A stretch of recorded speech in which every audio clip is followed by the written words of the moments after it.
मीरपुर खास मां मां अपडेट कंदा हलूं। रिपोर्ट करे हुआ शहबाज अली लगारी टंडोला यार तालके जे गोठ उस्मान शाहड़ी वासी एक हिंदू नारी मज़हब मिटाए इस्लाम कबूल करण बाद पसंद जो परिणो करे छॾियो। नारी मीरपुर खास की अदालत में तहफ़ुज़ लाइ दरख्वास्त दाख़िल करण बाद ऐवान साफ़त मीरपुर खास पहुची साफ़िन आॾो पंहिंजो बयान रिकॉर्ड कराईंदे तहफ़ुज़ जी अपील कई आहे।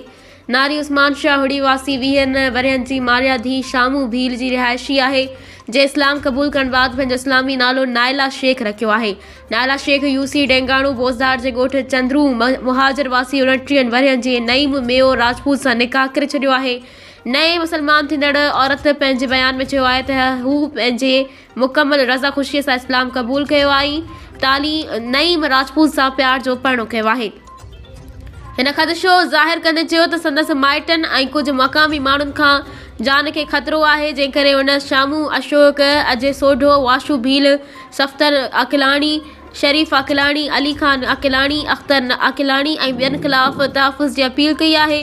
जोड़ी SHO B सेक्शन टंडोला यार ऐं SSP टंडोला यार खां पिणु तहफ़ुज़ फ़राहम करण जी घुर कई आहे।